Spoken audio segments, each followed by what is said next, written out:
You probably know what I'm gonna say. I forgot to test my microphone. I even had it on my ear, but I forgot to test it. I'm sorry if it's a mute video, but I hope not. Um, I'm just making coffee. Just, I found some bean e.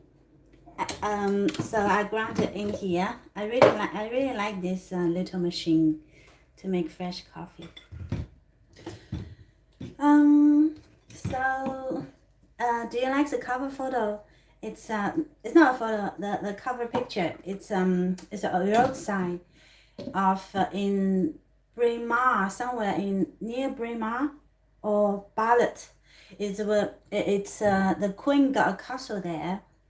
But I never been there. But last time when my friends come to visit me, I uh I took him for a tour. So we went for the national park driving route and end up there.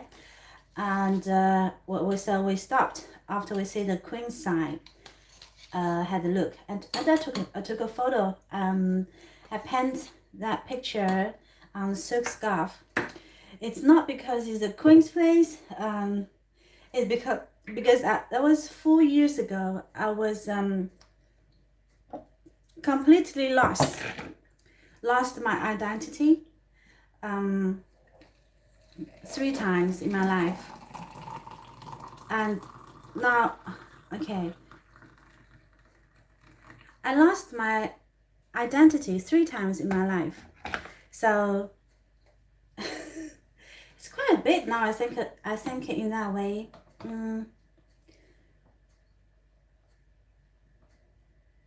The first time was being my dad's daughter. Okay, not being my dad's daughter, but being a very, very famous, successful entrepreneur's daughter in China. That's one thing.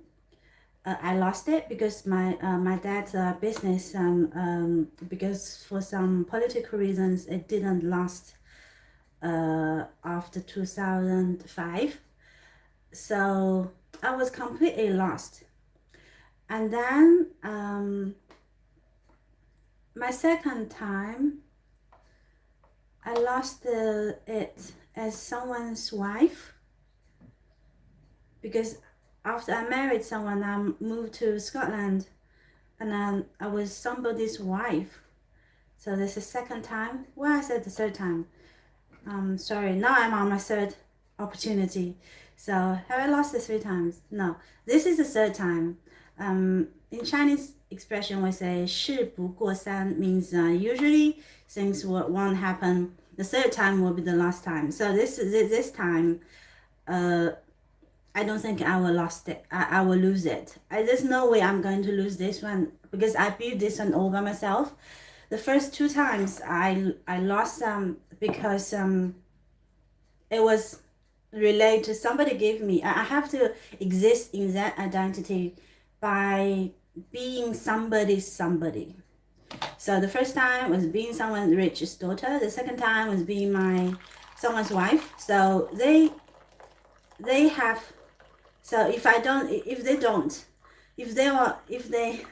we lose that, okay. Anyway, you got it. I believe you guys smart, right?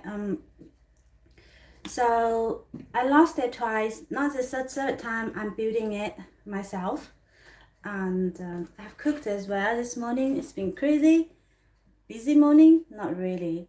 I cooked chicken. I prepared chicken salad, and I went to the supermarket. My kitchen is better. It's alright. It's presentable. Better than my living room. Now let's move to the living room. Don't look the mess behind me. I have been busy. And this, look, my studio seems bigger now because I moved a table out. I sort out 2 tables and the box, and that one, this full box are going to be gave away or to the charity or to secondhand shop. So let's put this one up. Yes. Excuse me. for that roadside, I painted it. Excuse me, because I was feeling lost, and I was looking for a sign for my life. Now I think about that sign, it's like the way to the queen, to become my own queen for my own life. It's funny. It just come to my mind. So I was looking for direction, and then that's why I painted that sign.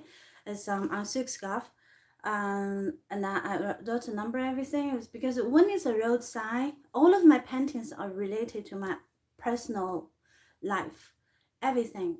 Because I only paint from what I really feel. I cannot just paint for paint. I feel unless I'm practicing my skills, techniques. So I paint that side, and what I'm trying to say is, if my life doesn't go, my life never goes away to plan, because I never really planned my life. I wonder why not. In Chinese we also say 计划没有变化快. That means the plan can never, the plan's always chasing the change, something like that. Plans chase the change. So, and I remember 2 days ago, my big forehead video, and 3 days without makeup, and 2 days, and one day went out to public place with my big forehead, because that day I was testing honesty.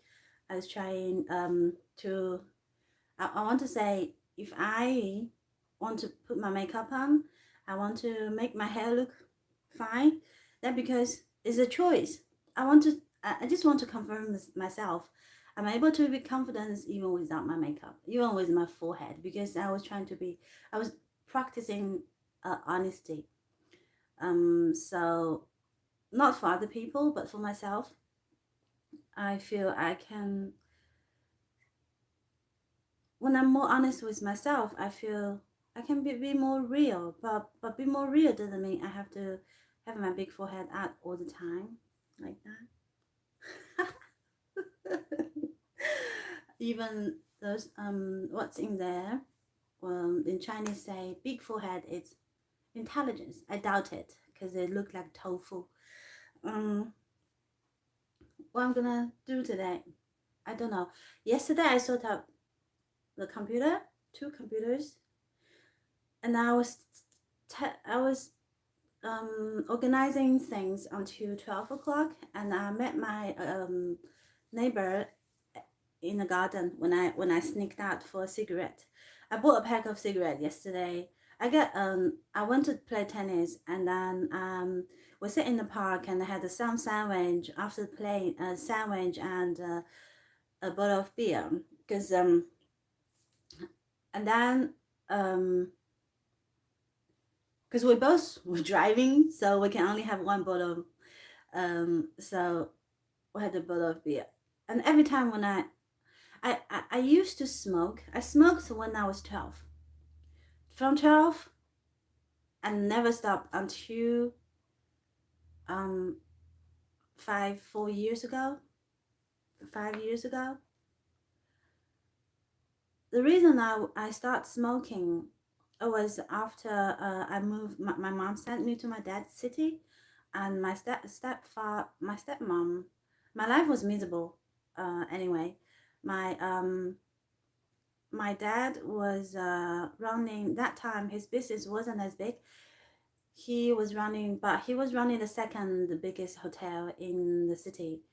It's not a big fancy five-star hotel, because that was that time China still not very rich, and then the hotel is just, I would say, 3-star maybe, but still even the best hotel was 3 stars. So my father's one maybe probably 2 stars. So but anyway, but there were probably 100 or 200 rooms. That was the biggest, the second biggest one. So people know me by knowing, people know me. I sense them. I start to feel being somebody, and just like it's no point to be myself, but a part of me is like screaming out want to be myself, but the situation is I am not, because I'm just somebody, and then my mom I'm somebody doesn't want, and then somebody. So basically that's it. So that's really messed with my childhood confidence and a lot of things. And then if people walking on the street say something like oh, she's so ugly, and then I would just think they're talking about me, even they just walk past me. But for sure now I know, like they probably even they didn't even notice me. They probably talking about one of their friend. You know, girls gossip behind a friend, or maybe there's a boy they like, but the boy was in love with somebody else, and then this is the only reason we criticize. We don't waste our energy to criticize people we don't know. But then I didn't know that. I was 9 years old, 10 years old, and I was the loneliest girl in the city, because no one really looked after me, and all of my clothes was the buttons were falling off, and I don't know how to put it back. And my dad was so busy, so I would just end up with a nanny who's not very good, not very professional, and then the good thing is I always have food, because there's some like restaurants in the hotel. I can just go I can just go uh, grab any food I want, and if I'm bored, I just go talking to the staff. And once I was in love with I had a crash with a security guy, but he was too nervous. He was too nervous to talking to me, because I was a boss daughter, and I was only 11, I think. So why am I bringing this? Oh yeah, smoking. So I started to hang out with some street boy and girls. I remember one girl. She those street boy and girl, they were not homeless. They're just the kids, like, those bad kids. They smoke, and then they fight and they do this and do that. And I was the one that have money, and we went to the game center. I buy a lot of corn, and then cones, put it in the machine to play, and we went to the movie, and I buy a lot of snacks. I steal my dad's money. I just like when the kids have no attention from the parents, when, I think it could be very cruel. I mean, I didn't learn anything, because I think if my life was hard in a different way, if my dad was extremely poor and we have to fight for life, and I probably learned much more than my dad just really concentrate on his career, and I end up people know me but not know me, and I like, people think I have everything, but I don't have anything. I have nothing. That's what in my mind. That's really messed up with my early knowledge about life, myself, something like that. Yes. Why am I sharing this? I guess if I want to improve, I need to look where I come from. Even the past is not a fact. No, the past will always be a part of me.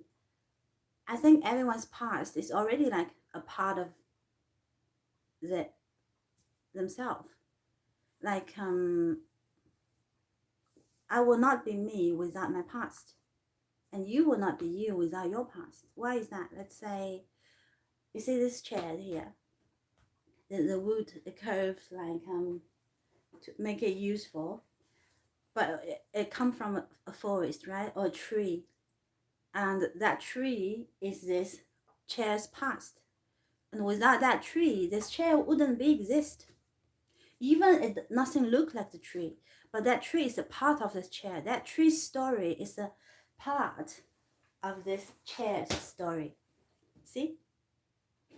So my past is a part of me, is a part which made me me today, which I'm more and more happy with. That is a good side. Um, So I hang out with them, and then you know those bad kids. I don't really mean bad kids. There's no such a thing bad kids. They're only forgotten kids, uncared kids, children. I mean, forgotten children, uncared children, ignored children. There's no such thing as bad children. I mean, all the children are beautiful, and from the bottom of my heart, I swear all the children are beautiful. Oh, emotional. Especially when I say that, I think about my son, his friend. They're all beautiful. Um. So when I say bad children, bad kids, I'm just using the label so to help people to understand. They smoke. They do in Western. They do. Oh, they probably do drugs as well. But I never really done drugs, and because my dad say if you do drugs and you do gambling, and then you do like hurt others by doing criminal, or that type of thing, hurting others, like burn their house and kill someone, and then I will be out. I will be kicked out from the family tree. So not just me, all of my cousins and my brothers, and but apart from that, I think I had the whole world of freedom in my own hand, but with a very bad judgmental experience because I was too young to do a lot of decision by myself. Maybe that's why I'm so good at making mistakes, and maybe that's why now I don't give a heck if I make something wrong, I say something wrong. I don't really get, I just can't care. I can't really care so much because I know if I don't do it, I will never be able to do it. And then if I once I start to do it, I will. And if I don't give up, I can keep going, keep doing it, and I know I will get better and better and better. And then I don't know. So I did my first cigarette was on the railway. There's abandoned railway. There's no train on it. It was behind my dad's hotel. We're hanging, and then that railway is between my dad's hotel to my school. So I need to walk that way home. And one day they were sitting there smoking, and I know one of them, and they were calling me. So I was get bullied in school as well because I moved from um, a city which talking different accent, a different local dialogue. In China, the different dialogue is like a different language.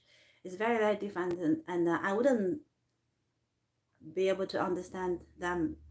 I didn't understand what they're talking about, and then I had this accent, and then nobody like that was so that accent, what was the accent?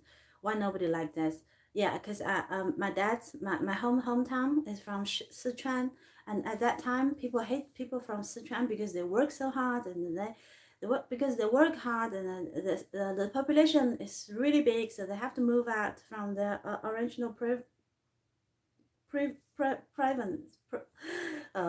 the original province. It's like state, different parts. It's a little bit like Chinese now in other world. A lot of people they dislike Chinese because they work too hard and then they gather too much money, and then so Sichuan people was a bit like that at that time. Um, so I had that accent, and they just hate me, and then they just insulting me a lot, and then so I become very angry. I was not accepted in my primary school, but I did sort it out. By the time I walk out from that school, when I finished, I've been there only like 3 years, 4 years, because I had not was I was trying to so that I was the teacher, but didn't work. And when I tell the teacher, I get more bullied. And I told my dad, and I get more. My dad talked to the teacher, and I get bullied even more, not from the teacher, but from the students. So they will force me to take some snacks, and I have to take snacks. And after I hang out with those bad kids, I kind of feel protected because I remember like I went into a fight or something like that. So That was my between my 8 to 12 years old.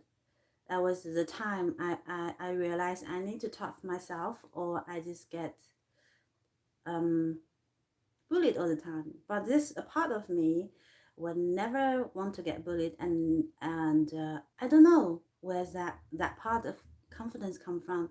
I seems always have it.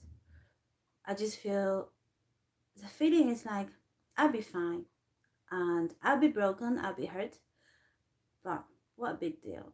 I don't know why. I just always feel like that. So if I'm going through something tough I don't like, I just know inside of me I will be fine. Yeah.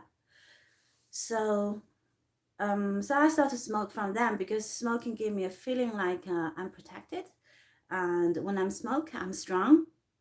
Those are all the illusion smoking cigarettes nicotine give to the people who's addicted to it. Um, and yesterday, oh, so I quit. But then I smoke again, but not for a very long time, 1 month or two, and I will stop again. And then sometime occasionally I will have one here and there. But I used to smoke a pack a day. Yeah, one pack a day. Sometimes one and a half if I'm drinking that day. Most days I was drinking, so I smoked a lot. um, and I drank a lot. I had wasted. I had a life experience wasted a lot because I don't know, but now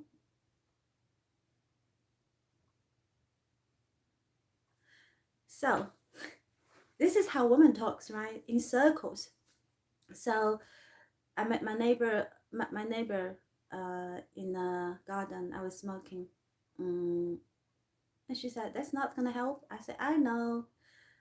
So I smoke six cigarettes, and I put them on the top. That's what I do nowadays. If I keep the whole pack, I'm gonna finish it because I know I'm not supposed to do it. I just gonna do it and keep doing it. Um, if I have a pack of cigarettes there, I'll just go smoke until it's finished, and I will buy another pack and another pack because there's a part of me like disobedient or no revoke, maybe that's his word. I just gonna do whatever I'm not supposed to. So in some time it's good. It's good to come out to see things from a different perspective, from the other side of the traditional thing. Like if I use that power, if I use that stubbornness in that way, it's good because I will dig into the traditional way and have a look, and then I will break out and then see things from a different way. But when it's done to addiction, it's definitely not good because I just keep wanting it more. Or relationship. If someone doesn't want me, I will make me want them more. Oh, maybe that is just human. But if someone wants me, I'll just like, oh, that's so boring. Maybe that's not every human, right? It just those. I was going to say the bad one, but it's not the bad. It's just those who have a unhealthy value system about relationships. Um, So my tidying is really good, and I forgot to practice guitar for the last 2 days, no 3 days. The first day I practiced 10 minutes, the second day I practiced 10 minutes, and yesterday I completely forgot.